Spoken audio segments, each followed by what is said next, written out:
Hola, bienvenidos y bienvenidas una semana más al podcast de Ciclismo Evolutivo. El podcast de hoy es muy especial porque tenemos una entrevista que tenía muchísimas ganas de tener, una de las investigadoras que más ilusión me hacía traer al podcast, y hablamos de Natalia Balaguer y Serré. Natalia es catedrática en Ciencias del Deporte y lidera un grupo de investigación sobre los sistemas complejos en el rendimiento. Natalia es autora de multitud de papers sobre la complejidad en el deporte y autora de libros como Complex Systems in Sport y Complejidad y Deporte, entre otros. Creo que es una entrevista indispensable y para escuchar con mucha atención porque va a romper muchos de vuestros esquemas respecto al entrenamiento y al rendimiento. Sin embargo, estoy totalmente convencido de que este campo y estas ideas de los sistemas complejos van a revolucionar y van a traernos la mayoría de avances, tanto en el rendimiento como en la salud, como en otros campos, en el futuro. Así que sin más, os dejo con la entrevista. Buenos días, doctora, bienvenida al podcast. Buenos días, Manu. Bueno, para presentarla, la verdad que no quiero equivocarme, usted es catedrática en Ciencias del Deporte, ¿no? Lidera un grupo de investigación en sistemas complejos y autora de algunos libros, como el libro de Complejidad y Deporte. No sé si aparte me estoy saltando cosas, seguramente. Bueno, hay un libro, Complex Systems in Sport, a nivel internacional, que quizá es más conocido, sí, quizá internacionalmente, localmente sería este, Complejidad y Deporte, pero sí, a nivel internacional sería este de Complex Systems in Sport. Sí, de la que soy coeditora, con Keith Davids, Arte Araújo, Robert Christowski, Pedro Pasos, etc. ¿Cómo surge esta idea de investigar sobre la complejidad en el deporte? ¿O este de los sistemas complejos? ¿Le viene ya desde el principio de su carrera o es un descubrimiento que usted ha hecho durante su etapa investigadora? Pues sí, fue un descubrimiento, digamos que yo soy profesora de fisiología y entonces pues el tipo de investigación que hacía era muy tradicional, ¿sí? Hacíamos estudios me acuerdo que en aquellos momentos estábamos investigando sobre temas de fuerza, etcétera, y en un congreso conocí a Wolfgang Schulhorn, no sé si os suena de algo, eh, sobre entrenamiento diferencial y tal, que me empezó a hacer preguntas y me di cuenta de que no era capaz de responder por mí misma me di cuenta no era capaz de responder satisfactoriamente a aquellas preguntas. Y entonces me entró la curiosidad de entender mejor por qué hacía lo que estaba haciendo cuando era consciente de las limitaciones de las metodologías de investigación que estábamos aplicando, de esas relaciones causales que se pretendían encontrar entre variables independientes, variables dependientes, en las metodologías de trabajo que usábamos, etcétera. Entonces, empecé a replantear cosas, a entrar en contacto con autores que ya estaban empezando a introducir esos conceptos en sus trabajos y bueno, pues así fue de alguna manera como se me empezó a encender una curiosidad además muy intensa porque a medida que iba leyendo, cada vez iba viendo que todo lo que había estado haciendo se podía hacer de otra manera, se podía entender de otra manera. En fin, este fue el comienzo. Sí, al final es digamos, una idea o un paradigma realmente nuevo, aunque el concepto ha estado ahí toda la vida, ¿no? Quizás nunca hemos sido capaces de verlo impregnado, no sé si se lo he leído a usted o a otras personas, ¿no? De una cierta visión reduccionista del cuerpo humano, ¿no? Es así. Es decir, el reduccionismo en ciencia ha tenido una influencia grandísima, ha llevado a mucho conocimiento, a obtener muchos detalles sobre procesos, pero no siempre a una mejor comprensión, ¿sí? Porque parte de un concepto erróneo y es que el organismo humano es reducible a sus partes, es decir, podemos explicar el todo a partir de esas partes y recomponiendo estas partes vamos a tener de alguna manera una mejor idea de ese todo, ¿no? Y eso es lejos de ser así, porque a cada nivel, ¿sí? Por ejemplo, si hablamos del organismo humano, a cada nuevo nivel emergen nuevas propiedades, por lo tanto, estamos delante de un sistema, un organismo, un sistema que depende de forma dominante más de las interacciones entre sus componentes, que es de las cuales emergen nuevas propiedades, que de cada uno de sus componentes de forma aislada. Entonces, claro, estudiarlos de forma aislada realmente proporciona un conocimiento distorsionado sobre su funcionamiento real. Sí, lo mismo que le decía antes de empezar, que al final, por ejemplo, en mi caso, me di cuenta de esto un poco viendo, aparte de que, como usted dice, que no teníamos respuestas para la mayoría de preguntas importantes, que son, pues, ¿por qué mejoramos? ¿Por qué acumulamos fatiga? ¿Qué papel juega el estrés, ¿no? O las emociones en el rendimiento? Aparte de esto, que había una similitud entre lo que ocurría con el cuerpo humano y lo que ocurría a otros niveles, ¿no? Como, por ejemplo, a nivel natural, dentro de los ecosistemas, dentro de los suelos, dentro de la atmósfera, etcétera. Y para preparar esta entrevista, le pregunté a algunas personas de confianza qué le preguntarían a una experta en sistemas complejos. Y entonces vi que hay mucho desconocimiento, pero muchísimo aún, sobre qué es esto de los sistemas complejos. A ver si vamos a intentar hacerlo a lo mejor partiendo de lo más inicial, que cómo serían las diferencias, por ejemplo, entre un sistema complicado y un sistema complejo.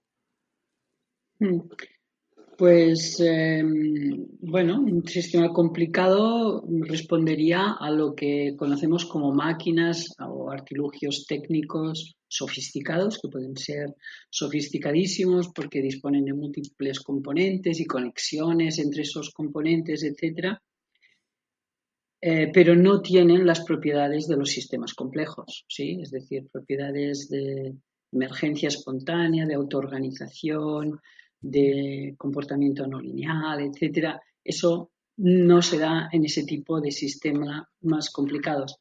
De todos modos, hemos intentado durante mucho tiempo, a través del reduccionismo también, eh, reducir eh, el comportamiento humano al comportamiento de las máquinas, ¿sí?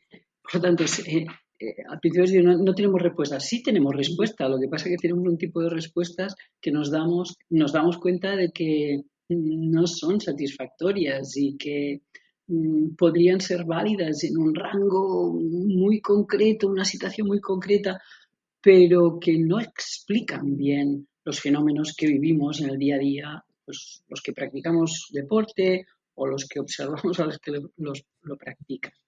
Por lo tanto, básicamente es esa diferencia, ¿no? De sistemas complicados a sistemas complejos, es decir, asimilar que un organismo humano, por ejemplo, puede ser tratado como una máquina, descomponerlo en partes, estudiar cada parte por separado, etcétera, porque ya sabemos que no se comporta de forma tan predecible y por lo tanto hay algunos principios ahí que los estamos ignorando de forma sistemática y que para entender mejor los procesos y los fenómenos relacionados con el deporte hay que tener en cuenta esos principios. Eso que dices que dentro del mundo del ciclismo, por ejemplo, que es el que conozco bien, se ve muchísimo. No solamente ya a nivel de que al deportista lo tratamos, pues el nutricionista con nutrición, el psicólogo con psicología, el entrenador con entrenamiento, sino que dentro del entrenamiento están entrenamientos para el consumo de oxígeno, entrenamientos para umbral, entrenamientos para eficiencia. Luego dentro de cada uno, que sí, metodologías para mejorar la masa mitocondrial, metodologías para aumentar el volumen plasmático, en fin, miles de cosas, ¿no? Como usted dice, en partes, ¿no? Como si fuese un coche al que le ponemos unas llantas mejores, un motor mejor, en fin, un cristal mejor y queremos que el conjunto mejore igual. Bueno, quizás sería bueno, para también ir avanzando un poco, explicar brevemente qué son estos principios de los que actúan los sistemas complejos. Por ejemplo, usted ha mencionado la incertidumbre y la globalidad, ¿no? Mm. A ver, yo además de lo que has comentado, ¿no? Añadiría que esos estudios realizados de forma fragmentada dan unos resultados que intentamos aplicar en nuestra práctica cotidiana de una forma errónea, casi sistemáticamente. Es decir, que un estudio que compara dos grupos, unos que hacen una cosa, otros que hacen otra cosa, las medias de esos grupos, o un grupo al que se le hace una intervención y tiene un resultado, eso no quiere decir que a todas las personas que le apliques esa intervención van a tener el mismo resultado. Por lo tanto, aquí de base ya hay una malinterpretación de lo que los estudios con este enfoque reduccionista vienen a decir. Por lo tanto, hay un mal uso de la ciencia en la práctica deportiva de forma bastante sistemática. Entonces, eso que me has comentado de la incertidumbre, la globalidad, ¿no? Si esas propiedades que evidentemente vemos que son así, vemos que somos así, que la realidad es así. Es decir, que no podemos prever lo que va a ocurrir hoy en el entrenamiento, mañana, otro día, porque pasan cosas distintas y tenemos resultados distintos. Y que esos resultados no dependen ni de que haya comido más y tenido más hidratos de carbono, que mi láctico esté aquí o que mi frecuencia esté aquí, porque no se cumplen esas reglas causa-efecto. Por tanto, somos muy conscientes de que estamos delante de un organismo que tiene esas propiedades. Lo que pasa es que seguimos estudiándolo como si no, ignorándolas. Por tanto, aquí hay algo que hay que resolver y yo diría que hay que resolverlo no cambiando la evidencia práctica, porque esto es lo que nos está diciendo todo el rato nuestro organismo, sino cambiando los modelos a través de los cuales estudiamos lo que ocurre, ¿sí? Y por lo tanto, bien, no sé, no descubriré nada por deciros, pues sí, que estos sistemas complejos tienen todas esas propiedades porque la práctica diaria lo va mostrando. Hay una revisión, el autor, no sé si es Kieli, bueno, habrá habido más autores en entrenamiento y nos decía una cosa que es que está ahí a los ojos del que lo quiera ver, que en estudios donde a los deportistas les aplicaban estímulos o planes de entrenamiento similares, el mismo tipo de entrenamiento, las respuestas de los deportistas eran muy diferentes entre sí. Lo que pasa es que luego se coge la media, pero dentro de esa media difería mucho. Pero es que si juntamos muchos estudios con tipos de entrenamiento diferentes, muy diferentes entre sí, hay respuestas similares entre grupos de deportistas. O sea, está claro, ¿no? Que algo se nos está escapando. Mm. ¿No? Es más, yo añadiría a lo que estás diciendo que un tipo de entrenamiento que puede ser eficaz para una persona de forma personalizada en un momento de su vida puede no serlo en otro. Quiero decir que eso está personalizado en el espacio y en el tiempo. No solo que es particular de una persona, sino que una persona no es nunca lo mismo. El sistema de una persona está cambiando. Por lo tanto, los efectos que van a tener intervenciones, la misma intervención va a ser distinto también en la misma persona. Hay una cosa que me gusta mucho dentro de las propiedades, sí que hay una que me gustaría hablar más en detalle, y es la variabilidad de los sistemas, ¿no? Y es que parece que ahora queremos hacerlo todo lo más plano posible. Creemos que la variabilidad, ¿no? O la irregularidad dentro de un sistema es negativa. Sin embargo, lo vemos además, por ejemplo, usted lo ha demostrado en estudios donde una variabilidad en la respuesta de la frecuencia cardíaca o ser capaces de variar, no sé, nuestra temperatura corporal para adaptarnos o nuestro metabolismo para adaptarnos a las demandas del entorno puede ser beneficiosa, ¿no? A ver, la variabilidad existe, es decir, no hay.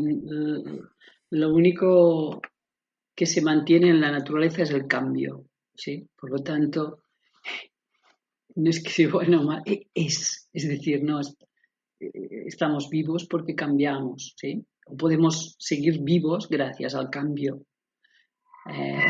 Se conoce este concepto por el concepto de tenemos una estabilidad dinámica, por lo tanto hay una variabilidad que permite la estabilidad, es decir, si no cambiásemos, no estuviésemos modificando constantemente nuestras constantes, no nos iríamos adaptando pues al entorno cambiante a su vez en el que debemos vivir. Por lo tanto, sí, es consustancial, ¿no? Con un ser vivo, esa variabilidad. Otra cosa es que tú puedas estudiarla para identificar cambios de estado. Por lo tanto, cambios desde un estado estable en el organismo a un estado de inestabilidad y a la anticipación de una transición de fase o transición de estado. Entonces, eso ahí ya reclama pues, del conocimiento de esa tipificación, de esa variabilidad para reconocer esos tipos de variabilidad que nos ayudan a identificar esos estados del organismo. A ver si lo entendí bien. Por ejemplo, una alta variabilidad proviene de que los subsistemas que forman el conjunto, o de que haya muchos subsistemas activos en el conjunto, ¿no? Por ejemplo, si hay mucha variabilidad de frecuencia cardíaca, es porque tanto el sistema simpático como parasimpático estarían en buenas condiciones y el deportista sería capaz de adaptarse tanto a una actividad relajante como a una actividad intensa. O, no sé, en un ecosistema con muchas especies va a haber siempre mucha más variabilidad en el número de ellas que en un ecosistema donde solamente haya una especie. ¿Es algo así o me estoy equivocando? A ver, la propiedad que da esa característica básica para la supervivencia es la flexibilidad, ¿no? Es decir, sistemas flexibles son los que se adaptan de forma rápida a los cambios, al contrario que los sistemas rígidos. Por ejemplo, cuando nos hacemos mayores, nuestros sistemas tienen más dificultades para adaptarse y hacerlo de forma rápida, ¿no? Entonces, eso se puede identificar a través de esa variabilidad y en este caso es más variable, pues yo sé, la frecuencia cardíaca que tiene un niño respecto a la que puede tener un adulto, una persona mayor. ¿Y de qué nos está informando eso? Pues que las posibilidades adaptativas, por ejemplo, al ejercicio, que el ejercicio es algo que altera, perturba la estabilidad notablemente, esa adaptación es mucho mejor, más probable, más fácil para un joven que para una persona mayor, ¿sí? Por esas características. Por lo tanto, esa mayor variabilidad lo que da es mayor adaptabilidad y quiere decir que estamos más preparados para las perturbaciones que puedan proporcionar el entorno. De forma natural, por ejemplo, ahora lo que está sucediendo con la crisis sanitaria, o de forma manipulada a través de imposiciones de ejercicio, etcétera. Por lo tanto, podemos testar fácilmente el estado de un organismo, su flexibilidad y su adaptación al cambio de esta manera, viendo cuál es ese grado de variabilidad y cómo queda comprometido pues con las perturbaciones, cómo se altera con esas perturbaciones. Y a nivel de entrenamiento podría ser, bueno, de entrenamiento de salud, podría ser un objetivo a buscar esta variabilidad, lo digo porque parece que últimamente se busca un encefalograma plano en todo, ¿no? En comer siempre lo mismo, siempre a la misma hora, dormir siempre lo mismo, tener siempre un estado de ánimo similar, si estamos tristes subirlo. No sé si me explico, pero bueno, si sería... Sí, sí, sí. Es decir, que parece que respondemos a eso, ¿no? Queremos estar siempre a la misma temperatura, siempre tener, pues, comer de forma regular, tener el mismo peso, tener el mismo, como índice de salud, ¿no? Todo esto, ¿no? Y es todo lo contrario. Es decir, que obviamente todos estos variables van a estar cambiando en función de las exigencias de ese entorno, que es variable. Y por lo tanto, cuando vemos que un peso es excesivamente regular, pues nos hemos de empezar a preocupar, ¿sí? O que la temperatura también es excesivamente regular, o intentar que siempre vivamos bajo la misma temperatura, eso no favorece la salud. Todo eso nos hace menos adaptables, nos hace menos adaptables al cambio, menos flexibles y por lo tanto nos dan menos posibilidades de supervivencia. Muy bien. Bueno, no lo tenía apuntado, pero esta mañana me ha preguntado un deportista una cosa y creo que encaja muy bien con el tema que vamos a hablar. Y es que me decía, ¿qué es lo que me limita el rendimiento? Porque sé que no es realmente así, pero bueno, decía, en el ejercicio de resistencia sé que es el consumo de oxígeno y la capacidad que soy capaz de metabolizar. Dice, pero en el entrenamiento de fuerza es el músculo. Y desde nuestro punto de vista de la complejidad, ¿qué le podríamos responder de qué es lo que limita en última instancia el rendimiento? La correcta interacción de los sistemas que participan en él.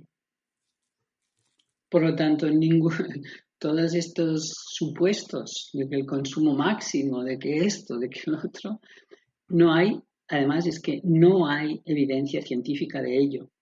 Entonces es una creencia que se ha estabilizado pues a través de que nos la han venido repitiendo y nos la hemos creído porque habitualmente pues tanto los deportistas como los entrenadores no suelen indagar demasiado, no suelen intentar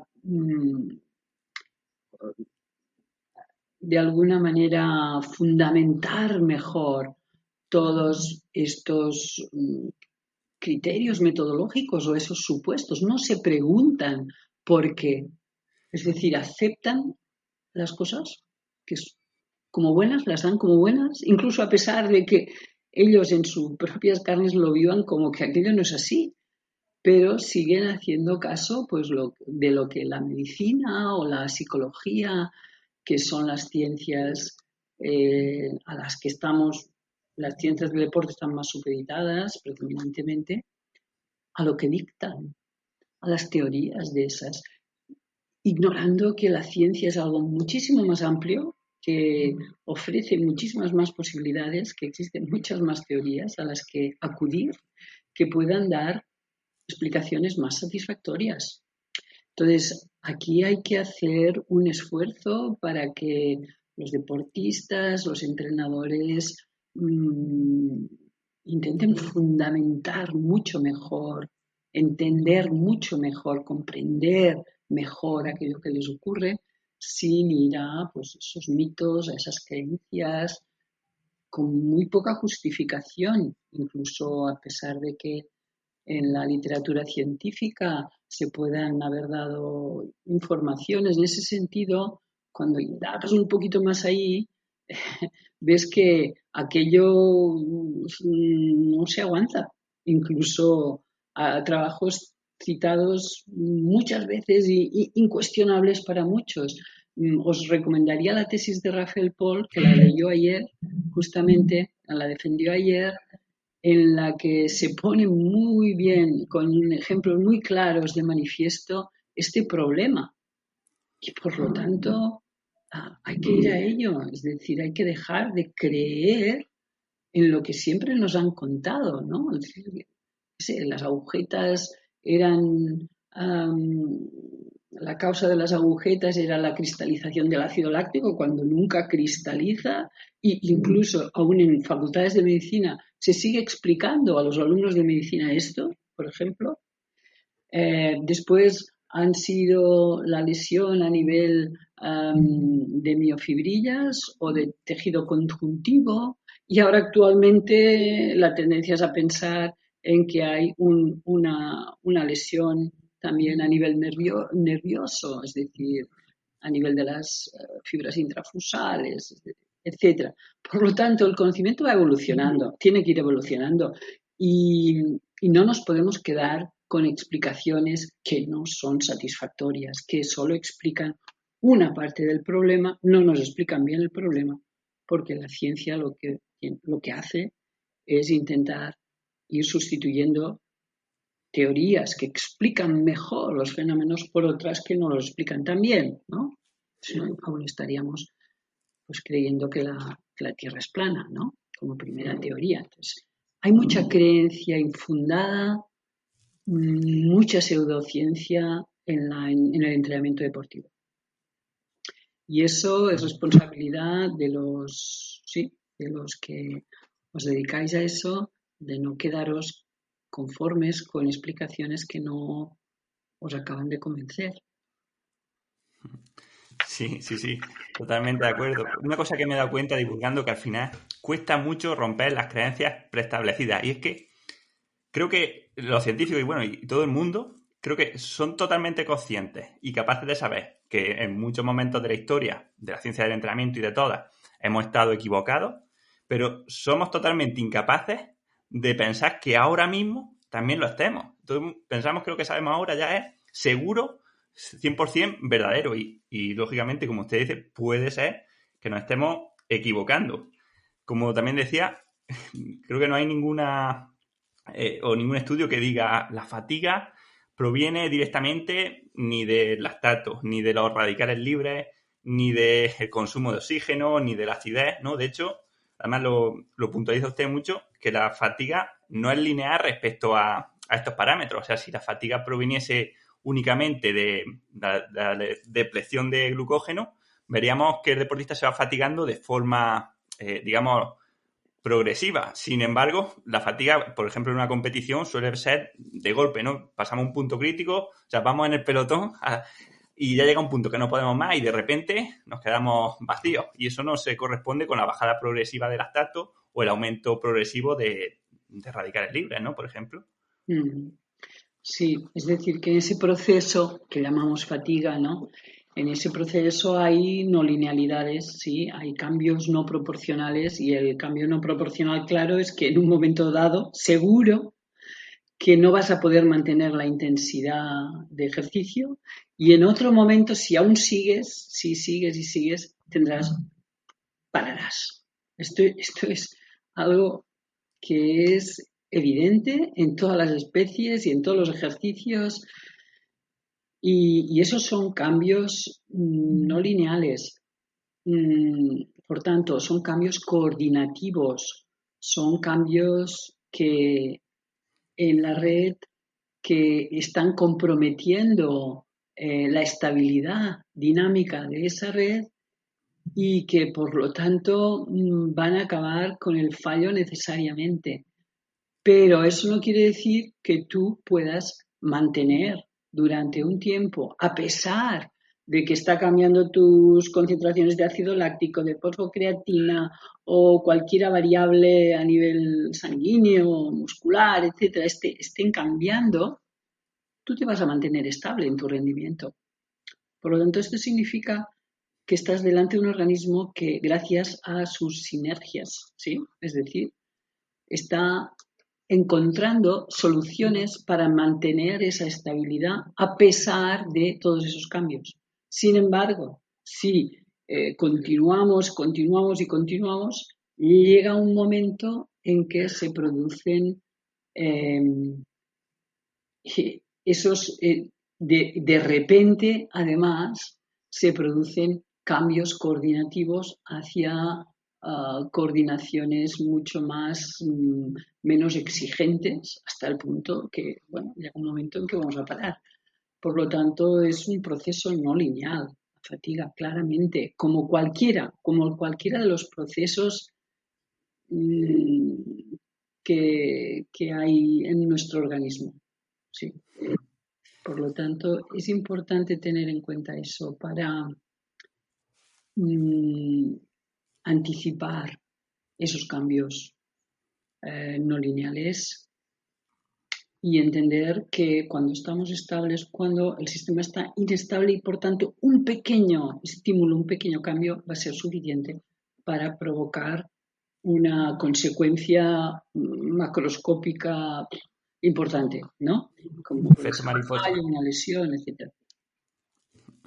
Muy bien. Aprovecho que la tengo aquí porque además viene con lo que hemos hablado, pero esto de la autoorganización dentro de las adaptaciones, mire, sabemos que dentro de, por ejemplo, en deporte de resistencia, cuando se analizan a los grandes campeones o campeones, vemos que no hay relación entre el consumo máximo de oxígeno y el rendimiento. Pero lo que sí vemos, por ejemplo, es que los deportistas que tienen más alto consumo de oxígeno tienen menos eficiencia y los menos eficientes tienen más alto el consumo de oxígeno, ¿no? De forma que lo que se suele decir es que la genética no reparte las cartas buenas dos veces, ¿no? O no te puede tocar la lotería dos veces.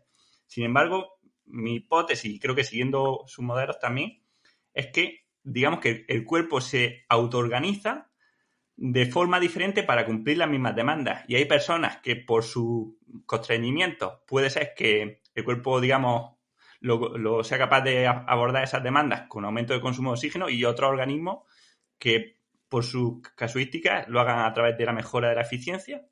O podría haber las dos cosas. Todas a la vez, es decir, que ahí interaccionan multitud de factores para que el organismo encuentre la mejor solución, la más eficaz y eficiente en cada momento, ¿no?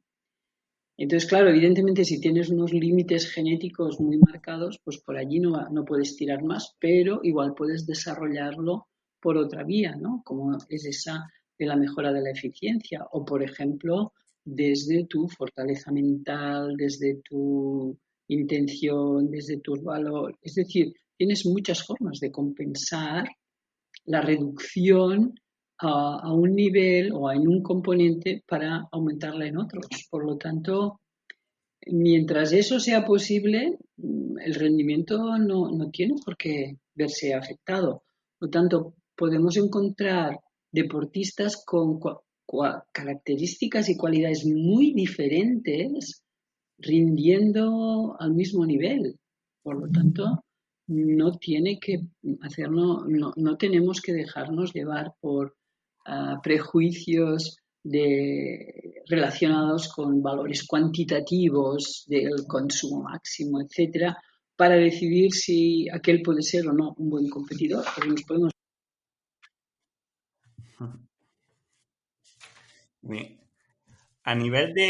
Pasando a nivel de entrenamiento, debemos controlar el rendimiento a través de parámetros como, bueno, de cuantitativos, ¿no? De los vatios, las horas realizadas, los kilómetros.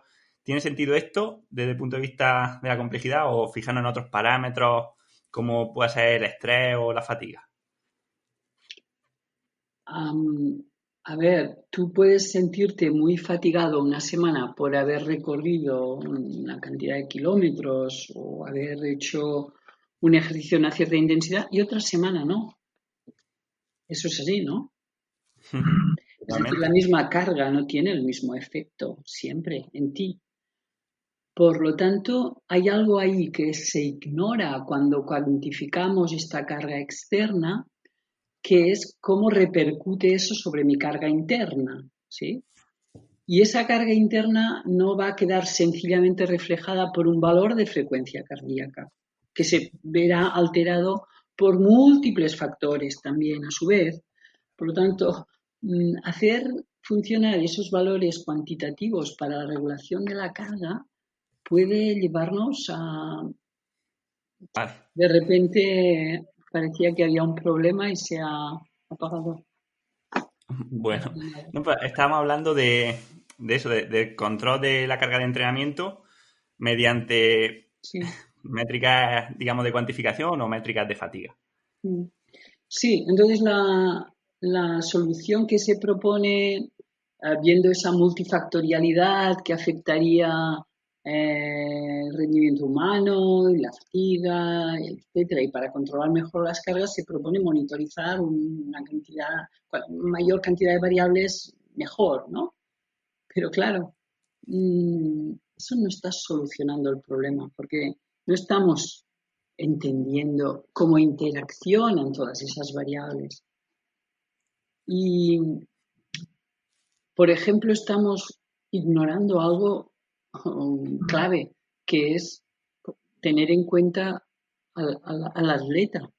Es decir, ¿por qué el control de las cargas la tiene que hacer alguien externo al atleta cuando el atleta posee, ignorando toda la información que tiene ese atleta? Me parece extremadamente difícil para un entrenador poder llegar a saber pues, cuál es el día a día, que todo lo que ha influido en su estado, etcétera, porque es absolutamente inviable. Y en cambio, pues no hacemos participar a ese atleta del diseño el control de sus cargas, cuando es el que tiene más información y tiene una información además de mucha cualidad, muy integrada, porque sencillamente funcionamos así, tenemos esos cerebros que integran de forma que no hemos sabido, no tener, que estamos aprendiendo de nuestro cerebro para entender ese concepto de integración, cómo lo hace, pero nuestro cerebro lo integra toda esa información y es capaz de percibir si hoy sí, mañana no, y no sabemos por qué, pero sabemos que hay algo ahí, ¿sí? Imagínate si eso lo desarrollamos, ¿sí? Imagínate si podemos llegar a realmente afinar esa monitorización global que integra componentes de diferentes dimensiones para saber si conviene hoy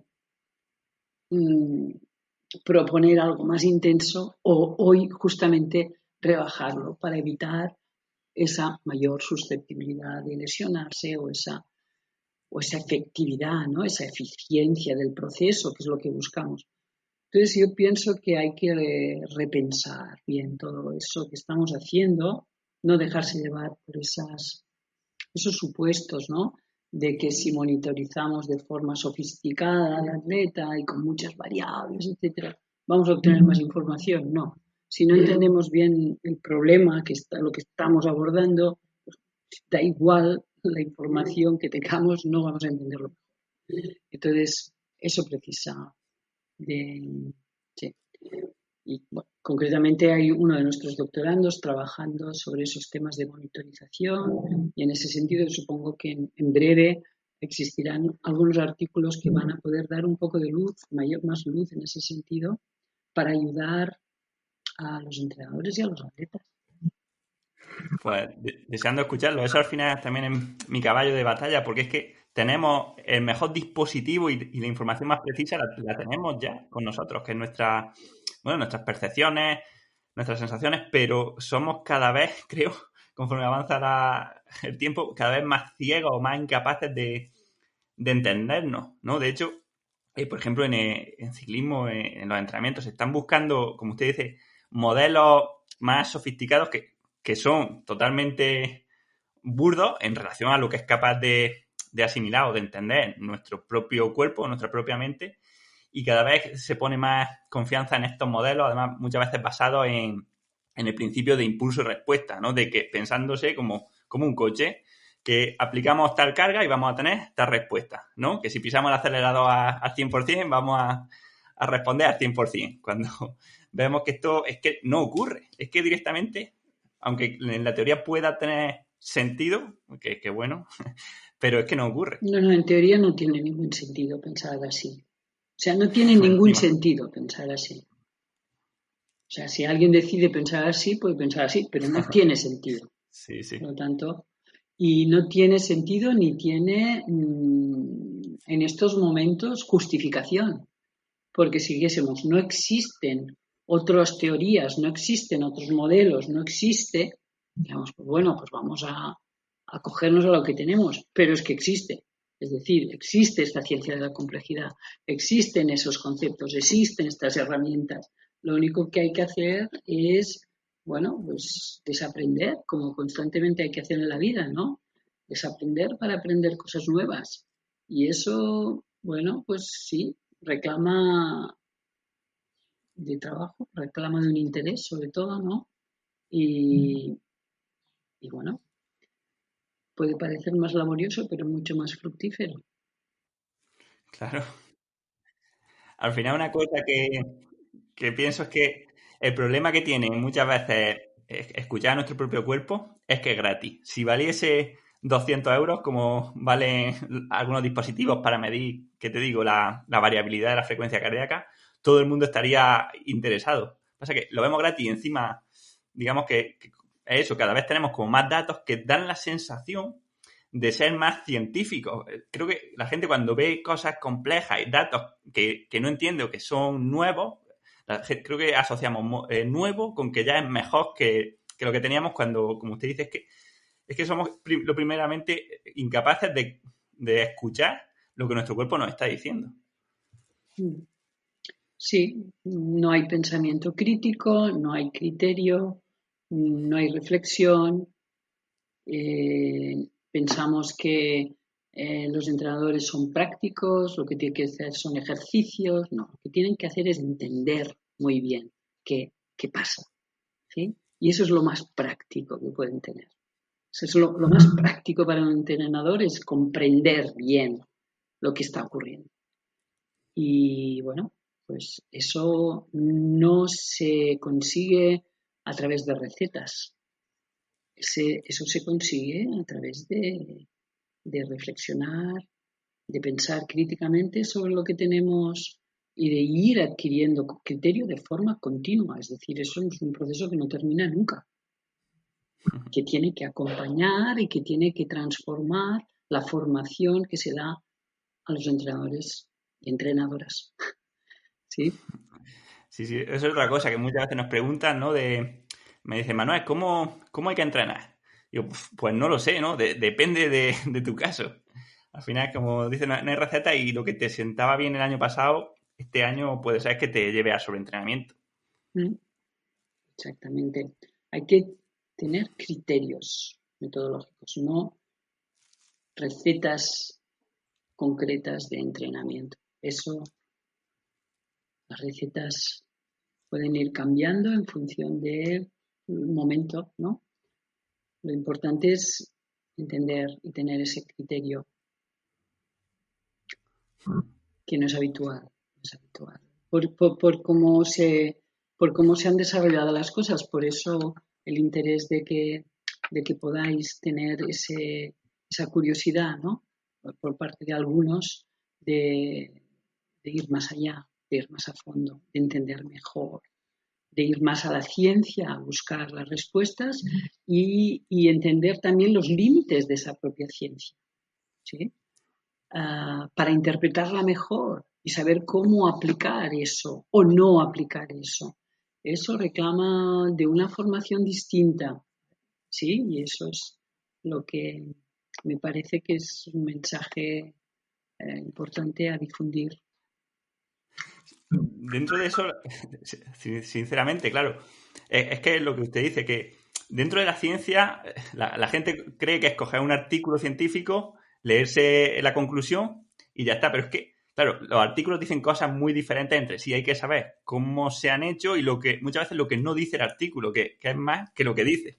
Entonces, parece que todo el mundo cree que, todo el mundo dice que hace ciencia cuando hacen, pues, copiar las conclusiones de los autores, en el mejor de los casos. Y malinterpretarlas, porque, bueno, hay recientemente un artículo publicado en Nature sobre 800 y pico signatarios científicos reconocidos que piden que se retire el concepto de significación estadística porque está muy mal interpretado. Es decir, un resultado estadísticamente significativo no quiere decir lo que se interpreta muchas veces después de estos resultados. Por lo tanto, hay que entender bien qué dicen esos experimentos y qué no dicen. Y no hay que trasladar a la práctica de forma directa la conclusión de un trabajo que no se ha leído en profundidad y que por lo tanto eso de forma sistemática está haciendo un mal favor, ¿sí? A la profesión. Sí, hay un autor que es Taleb y acuña el término cientifismo como refiriéndose a dar, a dar por más científico lo que es más complejo sin tener en cuenta que la ciencia es duda y casi nunca es afirmación, sino que es refutación de teorías, ¿no? Que podemos decir esto no funciona, pero es muy, muy difícil decir esto es así. Ajá, exactamente. Nos vamos acercando, sí, es un acercarse constantemente. Y las ciencias de la complejidad están en desarrollo. Quiero decir que, y el deporte es un entorno privilegiado para proporcionar información que pueda ser valorada y que pueda contribuir a ese desarrollo de las ciencias de la complejidad, porque es realmente algo que pone en, sí, es decir, refleja muy bien, es decir, esa perturbación de ejercicio refleja muy bien el estado en el que se encuentra el sistema. Tenemos ahí algo que tiene mucho valor para ofrecer información y desarrollar esas ciencias de la complejidad que están avanzando y que este es el proceso, ¿no? Es un constante ir comprendiendo mejor, ir tomando decisiones más bien fundamentadas y ir evolucionando en el conocimiento. Sí, al final el deporte pone al límite el organismo y ahí es donde emergen pues, estas propiedades Ah, que en el sofá no emergen. De cero. exactamente, exactamente. Sí, sí, muy bien. Vale. Me gustaría preguntarle algo más, entrando en profundidad en el entrenamiento, a ver si puedo explicarlo bien, pero muchas veces se proponen, digamos, metodologías basadas también en el reduccionismo y en trabajar o sea, en hacer un perfil del deportista y en centrarnos en trabajar en lo que el deportista es débil. Sin embargo, quizá no tenga sentido porque el organismo de cada deportista se puede autoorganizar de forma diferente, ¿no? Y quizás debemos centrarnos solamente en el resultado final del conjunto en vez de mejorar las partes débiles. No sé qué opinión tiene usted, Mm, si me he explicado. mm. Bueno, esto parte del supuesto falso de que existe un prototipo ideal de deportista que reúne una serie de cualidades. Por lo tanto, yo puedo decidir que otro deportista tiene puntos débiles respecto a un prototipo ideal, ¿no? Sí, es decir, si no hay prototipo ideal, que es débil, que es fuerte. Pero es que, ¿quién ha dicho que hay un prototipo ideal cuando somos todos distintos? O sea, es que no. ¿De dónde sale este prototipo ideal? No hay De la ninguna media, quizás. evidencia práctica de que existan esos prototipos ideales, ¿no? Por lo tanto, esas medias no son nadie, ¿sí? Una media no es nadie, por lo tanto, nadie tiene los valores de la media. Claro, entonces, claro, estamos construyendo sobre supuestos que no se aguantan, ¿sí? Que es esto. Uno es ese, ¿no? Ideales de esto, ideales del otro, ideales. ¿Cuál es el ideal? El ideal es el que se adapta, ¿no? Es el, es el más diverso, porque más ideal es el más diverso, porque se puede adaptar a contextos muy distintos, entornos muy variados. Este es el más saludable, este es el más que puede rendir más, ese. Y por lo tanto, eso no tiene nada que ver con ese supuesto de que hay que tener estos valores de fuerza, estos valores de que tal, esto, nada que ver con esto. ¿Sí? Es decir, podemos resolver cualquier reto de formas muy diversas y desde muy diversas dimensiones y por lo tanto eso no, sí, es un mito a romper, por decirlo de alguna manera, Sí, sí, es un mito a muy arraigado. eliminar. Sí. Eh, una ya de las últimas, ¿cómo o por qué influyen o de qué manera nuestros pensamientos y nuestras emociones en las respuestas fisiológicas que luego ocurren en nuestro organismo? Siempre, quiero decir, eso es siempre. Y al revés también. Es decir, que nuestra respuesta fisiológica altera nuestros pensamientos, ¿sí? Por ejemplo, es obvio que cuando nos empezamos a mover o nos vamos a correr, nuestro estado de ánimo cambia, nuestras emociones cambian, nuestros pensamientos cambian. Es tan así como que cuando tenemos preocupaciones o estrés emocional, etcétera, se alteran nuestra fisiología. Eso es una causalidad circular que está todo el tiempo funcionando de esa manera y en la que esos estados emocionales, esos estados de estrés, esos pensamientos, como pueden ser mucho más estables que las respuestas fisiológicas, tienen en ese sentido un peso más importante y tenemos que cuidarlos de forma más especial, porque de alguna manera están constriñendo todo el tiempo esa respuesta fisiológica, por lo tanto tienen efectos muy duraderos y eso lo desconsideramos a menudo. ¿Sí? Por lo tanto, para entrenar, para estar preparado para el entrenamiento y tal, hay que prepararse también en ese estado de ánimo, en ese estado emocional, pues, para que el entrenamiento tenga otros efectos fisiológicos, por supuesto. Por ejemplo, hay una cosa que a veces digo, y es que si un deportista, partiendo de la base, ¿no? De que haga el plan de entrenamiento que tenía a la perfección, coma a la perfección, recupere a la perfección, si todo eso le supone un estrés mental o una sensación de ansiedad y de desánimo, de tener ese agobio, de tener que hacerlo todo perfecto, quizás luego el rendimiento del conjunto va a ser imperfecto, ¿no? Digamos que al final si la sensación, o sea, si por hacer todo lo, entre comillas, físico, bien, provoca que a nivel mental tengamos una ansiedad, el rendimiento o el resultado final va a ser negativo. A ver, tú cuando planificas, ¿no? Eso correcto que me has dicho, no perfecto, no sé lo que es, que no sé lo que es eso. Supongo que Sí, es que respondes a lo que has planificado, ¿sí? Previamente. eso es, sí, sí. Entonces, tú cuando has planificado has partido de unos supuestos teóricos, ideales, no sé, irreales, ¿sí? Sí, cómo estaré de aquí a una semana, de aquí a un mes, etcétera. Tienes ni idea, pero tú planificas, ¿no?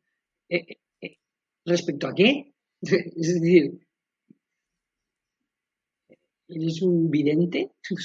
O sea, ¿cómo, en base a qué prevés cómo estarás de aquí a un tiempo? Por tanto, este concepto de perfección, porque respondo a la planificación, o sea, de entrada, esas planificaciones que se basan en supuestos irreales, teóricos, que no existen, ¿por qué tenemos que seguirlas a rajatabla?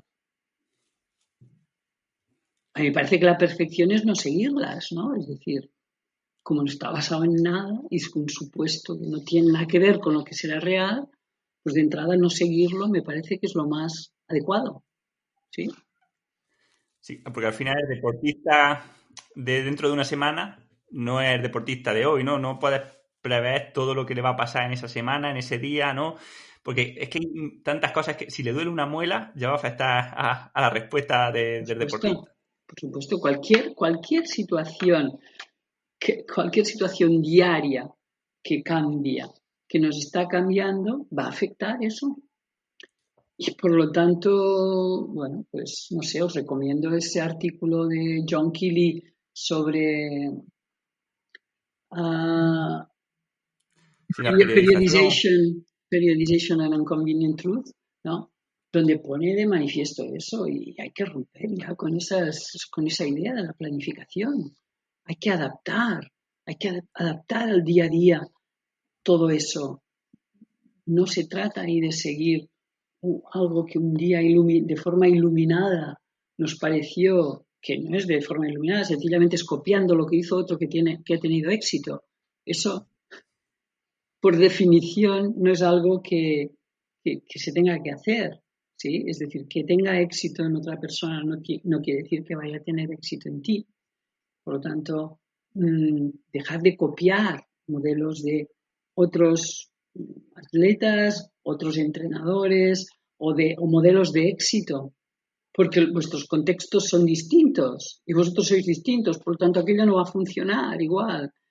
Y esa práctica hay que dejarla, ¿sí? Ese confiar en que lo que tiene éxito una vez va a tener éxito siempre. No, si ha tenido éxito, entonces probablemente habrá que cambiarlo para que pueda seguir teniendo éxito, ¿no? Entonces, bueno, en fin, ahí hay muchos supuestos sobre qué hay que repensar. Sí, eso es. O le decía a un deportista que hacerlo todo perfecto en el plano, o sea, donde ponemos los entrenamientos, si se hace el entrenamiento a la perfección, o sea, a la perfección no, perdón, idéntico a lo que está planificado, sale verde, ¿no?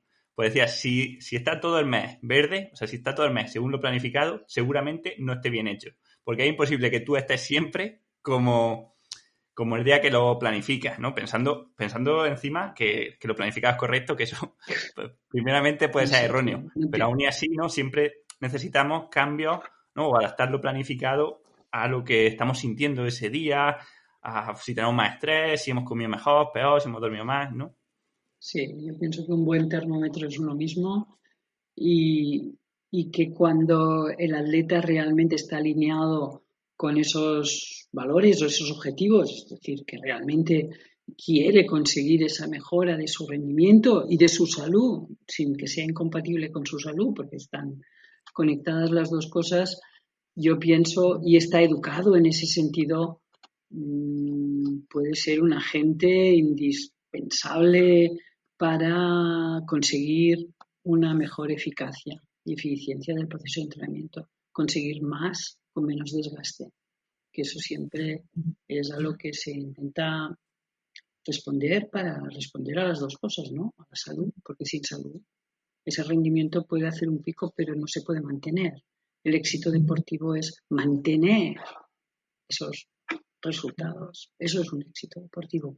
No haber ganado una vez, sí, no, eso se puede conseguir, pues bueno, con muchas pequeñuelas. Ahora mantenerse ahí, pues solo si alguien gestiona muy bien todo esto que estamos hablando, puede conseguir eso. Por lo tanto, cuando un atleta realmente quiere eso, confiad en, en sus capacidades, en su conciencia, en su autopercepción, en su autoconocimiento, como punto clave para regular cargas de entrenamiento. Y hay que desarrollarlo, y se puede desarrollar más. Es decir, lo tenemos sin desarrollarlo de forma innata, es porque probablemente colabora mucho con nuestra supervivencia. Pero imagínate si lo desarrollas. Hay atletas que son capaces de detectar un pequeño grado de inflamación en algún músculo que han lesionado, etcétera, etcétera, cuando aquello realmente puede poner en compromiso su carrera deportiva o tener consecuencias que no desean, ¿no? O sea, esa capacidad está allí.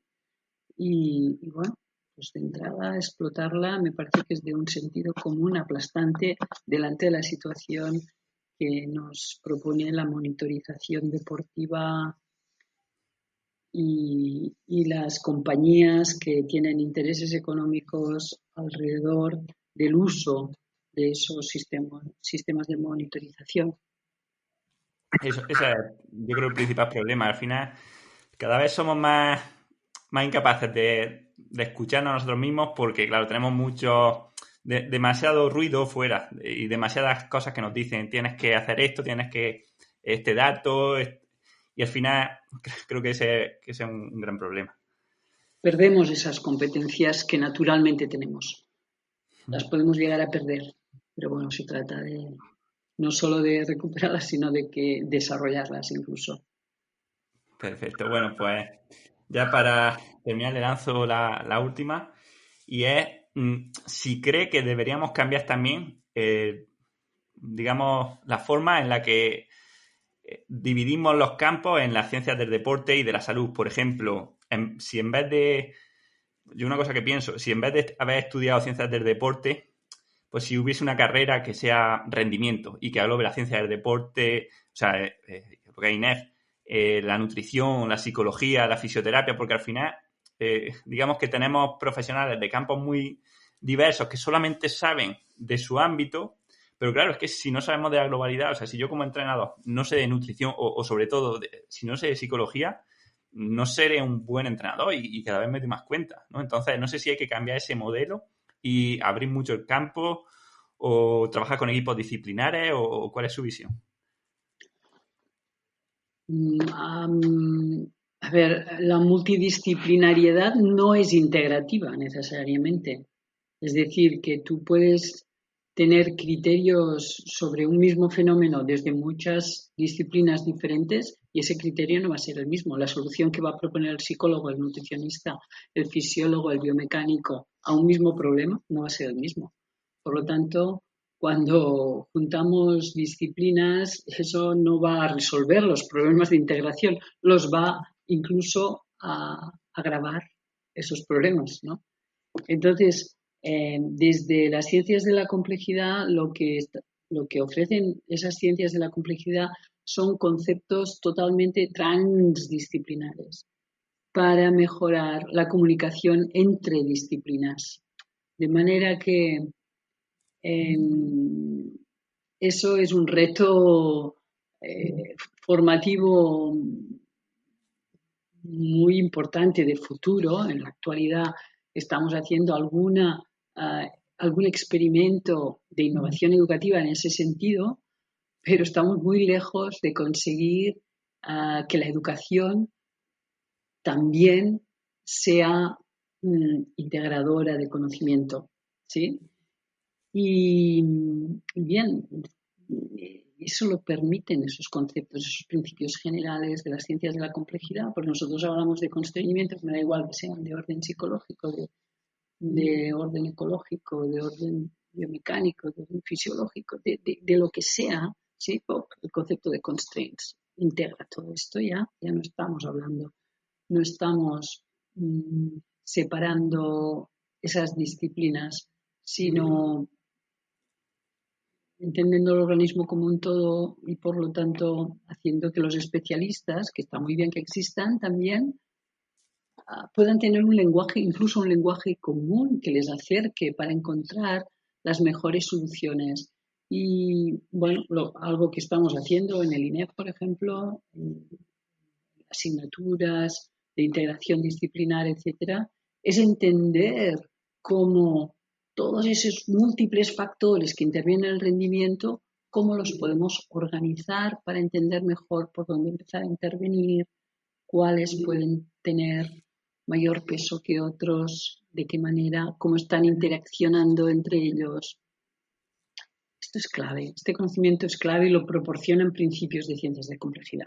Por lo tanto, mi propuesta muy clara es que introducir esos conocimientos en la formación es indispensable para que ese potencial integrador que tiene el profesional de ciencias del deporte por su formación multidisciplinar, que le diferencia de otros profesionales que no tienen esa formación multidisciplinar, ese potencial integrador le sirva para aportar algo diferente a la sociedad, algo distinto, ¿sí? Esa capacidad de integrar todo ese conocimiento y de saber cómo está interaccionando unos factores con otros. De saber si empiezo por aquí, empiezo por allí, tomar decisiones bien fundamentadas respecto a eso, porque se entienden esos conceptos que la complejidad nos ha permitido, nos permite, nos ofrece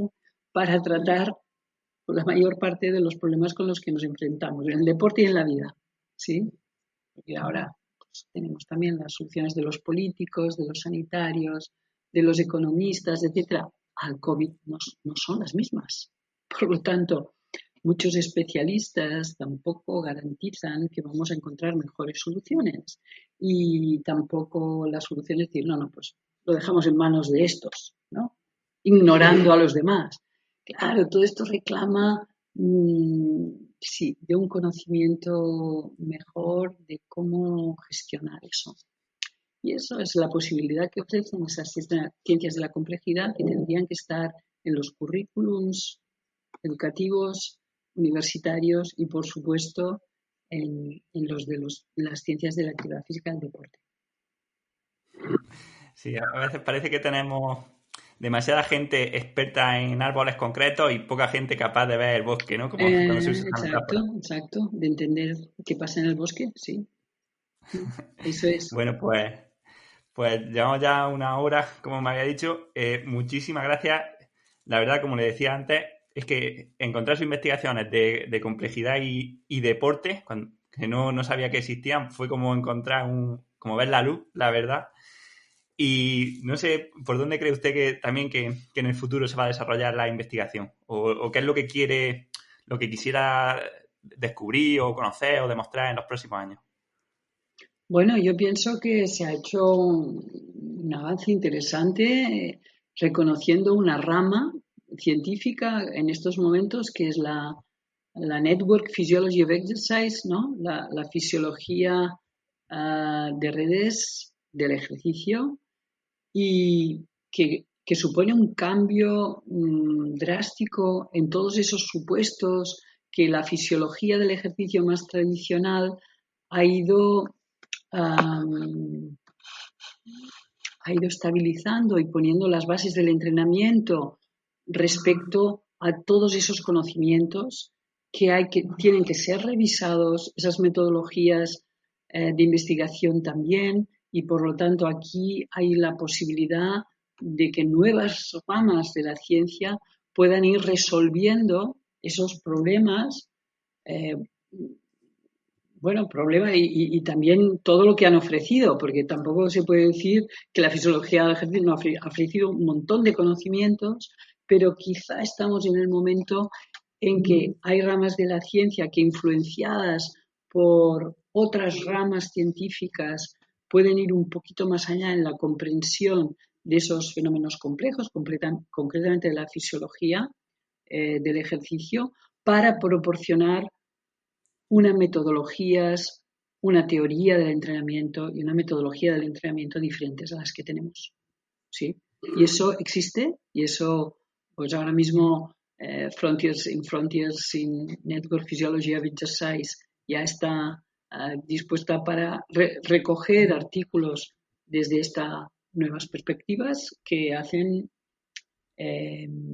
proponen la contribución interdisciplinar de diferentes tipos de profesionales de ramas distintas que colaboran para hacer crecer esas ramas científicas, estas nuevas ramas científicas.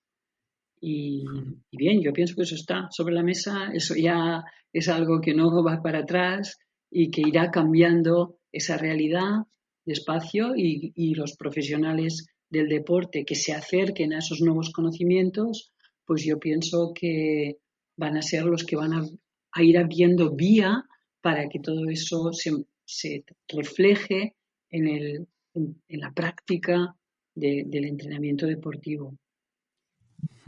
Ahí estamos y eso no avanza, está avanzando. Pues sí, estoy seguro de que eso va a ser uno de los futuros del deporte y tocará volver a aprender. Muchísimas gracias por su tiempo y por esta clase magistral. Y bueno, espero que sigamos en contacto en el futuro. Gracias a ti, Manu, por vuestra atención y por vuestro interés. Mucha suerte. Hasta pronto. Gracias, un abrazo. Hasta pronto.